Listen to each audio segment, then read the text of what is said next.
जय श्री गणेश।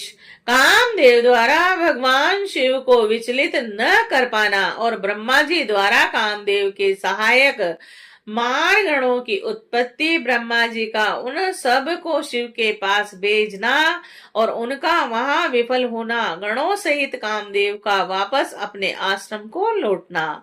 ब्रह्मा जी बोले, हे मुनीश्वर, अनुचरों के साथ उस काम के शिव स्थान में पहुंच जाने पर अद्भुत चरित्र हुआ, उसे सुनिए।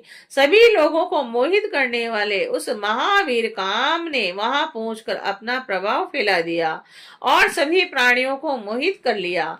हे मुने, वसंत ने भी महादेव जी को अपना मोहित करने वाला प्रभाव दिखाया, जिससे समस्त वृक्ष एक साथ ही फूलों से लद गए और उस समय काम ने रति के साथ शिव को मोहित करने के लिए अनेक प्रयत्न किए, जिससे सभी जीव उसके वशीभूत हो गए, किंतु गणों सहित शिव जी उसके वश में नहीं हुए।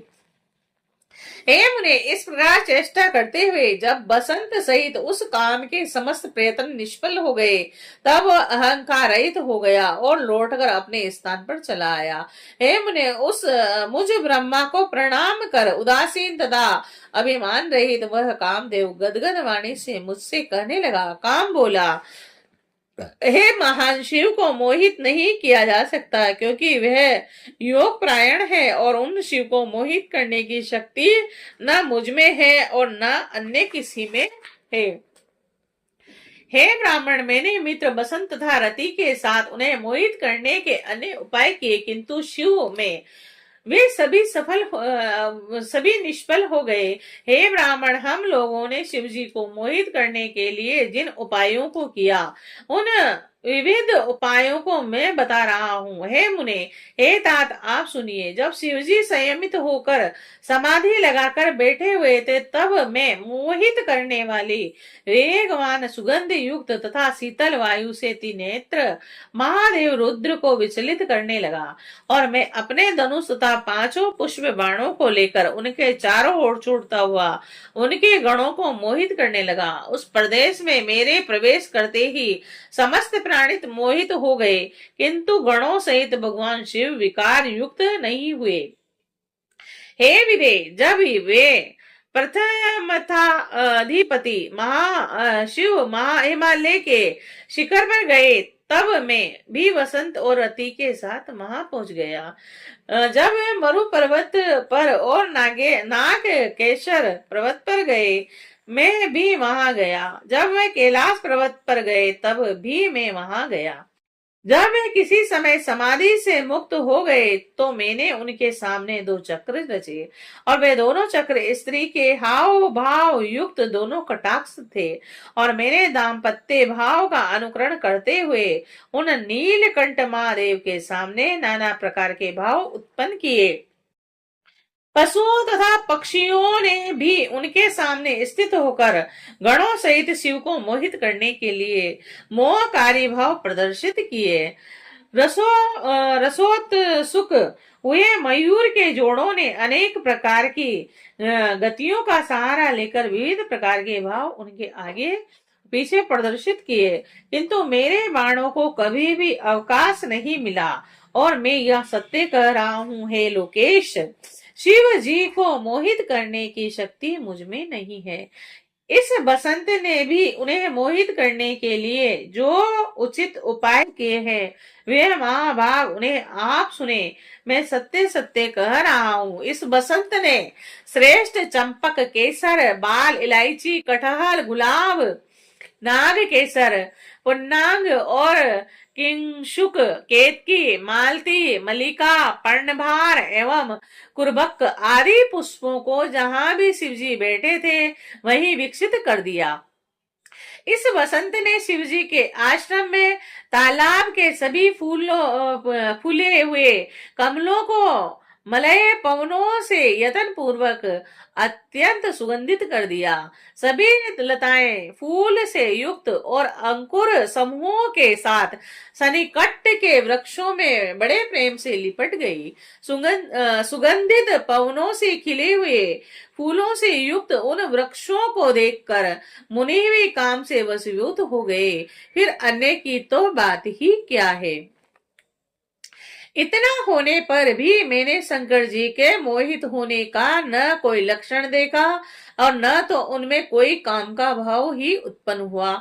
इतना सब कुछ होने पर भी शंकर ने मेरे ऊपर रंच मात्र भी क्रोध नहीं किया और इस प्रकार सब कुछ देख कर तथा उनकी भावना को जानकर मैं शिव जी को मोहित करने के प्रयास से विरक्त हो गया और उसका कारण आपसे निवेदित कर रहा हूँ। समाधि छोड़ देने पर हम लोग उनकी दृष्टि के सामने क्षण मात्र भी टिक न सके और उन रुद्र को कौन मोहित कर सकता है। हे ब्राह्मण, जलती हुई अग्नि के समान प्रकाशित नेत्रों वाले तथा जटा धारण करने से महाविकराल उन कैलाश पर्वत वासिनी शिव जी को देखकर उनके सामने कौन खड़ा रह सकता है। ब्रह्मा जी बोले, इस प्रकार काम के वचन को सुनकर मैं चतुरानंद ब्रह्मा चिंता मग्न हो गया और बोलने की इच्छा करते हुए भी कुछ न बोल सका। मैं कामदेव शिव जी को मोहित करने में असमर्थ नहीं हूँ। हे मुने, उनका यह वचन सुनकर मैं बड़े दुख के साथ उष्ण श्वास लेने लगा और उस समय मेरी निश्वास अनेक रूपों वाले महाबलवान और लप लपाती जीभ वाले चंचल तथा अत्यंत भयंकर गणों के रूप में परिणित हो गए। उन गणों ने भेरी, मृदंग आदि अनेक प्रकार के असंख्य विकराल महाभयंकर बाजे बजाना प्रारंभ किया। मेरे निश्वास से उत्पन्न वे महागण मुझ ब्रह्मा के सामने ही मारो काटो ऐसा बोलने लगे और मारो काटो ऐसा बोलने वाले उन गणों के शब्दों को सुनकर वह काम मुझ ब्रह्मा से कहने लगा, हे मुने, हे ब्राह्मण। इस प्रकार उस काम ने मेरी आज्ञा लेकर उन सभी गणों की ओर देखकर उन्हें ऐसा करने से रोकते हुए गणों के सामने ही मुझसे कहना प्रारंभ किया। काम बोला, हे ब्राह्मण, हे प्रजानाथ, हे सृष्टि के प्रवर्तक, ये कौन विकराल एवं भयंकर वीर उत्पन्न हो गए। हे विदे, ये कौन सा कार्य करेंगे तथा कहाँ निवास करेंगे और इनका क्या नाम है। इन्हें आप मुझे बताइए तथा इनको कार्य में नियुक्त कीजिए। हे देवेश, इनको अपने कार्य में नियुक्त कर और इनके नाम रख कर तथा स्थानों की व्यवस्था करके यथोचित कृपा करके मुझे आज्ञा दीजिए। ब्रह्मा जी बोले, हे मुने, उस काम की बात सुनकर उनके कार्य आदि का निर्देश करते हुए लोककर्ता मैंने काम से कहा, हे काम, उत्पन्न होते ही इन सब ने बारंबार मारे मारे मारो मारो इस प्रकार का शब्द कहा है, इसीलिए इनका नाम मार होना चाहिए। हे काम, अपनी पूजा के बिना ये गण अनेक प्रकार की कामनाओं में रत मन वाले प्राणियों के कार्यों में सर्वथा विघ्न किया करेंगे और हे कामदेव, तुम्हारे अनुकूल रहना ही इनका मुख्य कार्य होगा और यह तुम्हारी सहायता में सदा तत्पर रहेंगे, इसमें संशय नहीं है। जब जब और जहां जहां तुम अपने कार्य के लिए जाओगे तब तब वहां वहां ये तुम्हारी सहायता के लिए जाएंगे। ये तुम्हारे अस्त्रों से वशवती प्राणियों के चित्त में सदैव भ्रांति उत्पन्न करेंगे और ज्ञानियों के मार्ग में विघ्न डालेंगे। ब्रह्मा जी बोले, मुनि सत्तम, मेरे इस वचन को सुनकर रति और वसंत सहित वह कामदेव कुछ प्रसन्न मुख हो गया। मेरी बात को सुनकर वे सभी गण अपने अपने स्वरूप से मुझे तथा कामदेव को चारों ओर से घेर कर बैठ गए। इसके बाद मुझ ब्रह्मा ने काम से प्रेम पूर्वक कहा, हे मदन, मेरी बात मानो, तुम इन गणों को साथ लेकर शिव को मोहित करने के लिए पुनः जाओ। अब तुम इन मार गणों के साथ मन लगाकर ऐसा प्रयत्न करो जिससे स्त्री ग्रहण करने के लिए शिव जी को मोह हो जाए। और हे देव ऋषि, मेरी बात सुनकर काम गौरव का ध्यान करते हुए मुझे प्रणाम करके विनय पूर्वक मुझसे पुनः यह वचन कहने लगा। काम बोला, हे तात, मैंने शिव को मोहित करने के लिए भली भांति यत्न पूर्वक उपाय किए, किंतु उनको मोहित नहीं हुआ और न आगे होगा और वर्तमान में वे मोहित नहीं है, किंतु आपकी वाणी का गौरव मानकर इन मारगणों को देखकर आपकी आज्ञा से मैं पुनः वहां पत्नी सहित जाऊंगा। हे ब्राह्मण, मैंने मन में ये निश्चय कर लिया है कि उन्हें मोह नहीं होगा, और वे विधे मुझे यह शंका है कि इस बार कहीं वे मेरे शरीर को भस्म न कर दें। हे मुनीश्वर, ऐसा कहकर वह कामदेव वसंत रति तथा मारगणों को साथ लेकर भयपूर्वक शिव जी के स्थान पर गया।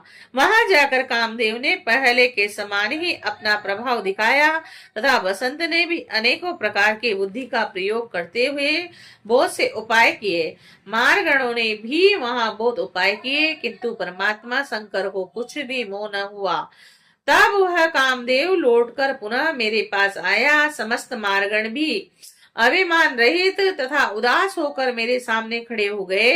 हे तात, जब उदास और गर्व रहित कामदेव ने मारगणों तथा बसंती के साथ मेरे सामने खड़े होकर प्रणाम करके मुझसे कहा, हे विधेय, मैंने शिव जी को मोहित करने के लिए पहले से भी अधिक प्रयत्न किया, किंतु ध्यान रत चित्त वाले उन शिव जी को कुछ भी मोह न हुआ, और उन दयालु ने मेरे शरीर को भस्म नहीं किया, और इसमें मेरे पूर्व जन्म का पुण्य ही कारण है, और वे प्रभु सर्वथा निर्विकार हैं। हे ब्राह्मण, यदि आपकी ऐसी इच्छा है कि महादेव जी दान परिग्रह करें, तो मेरे विचार से आप गर्भहित होकर दूसरा उपाय कीजिए। ब्रह्मा जी बोले। ऐसा कहकर कामदेव मुझे प्रणाम कर कर गर्भ है खंडन करने वाले दीप वत्सल शंभु का स्मरण करता हुआ परिवार से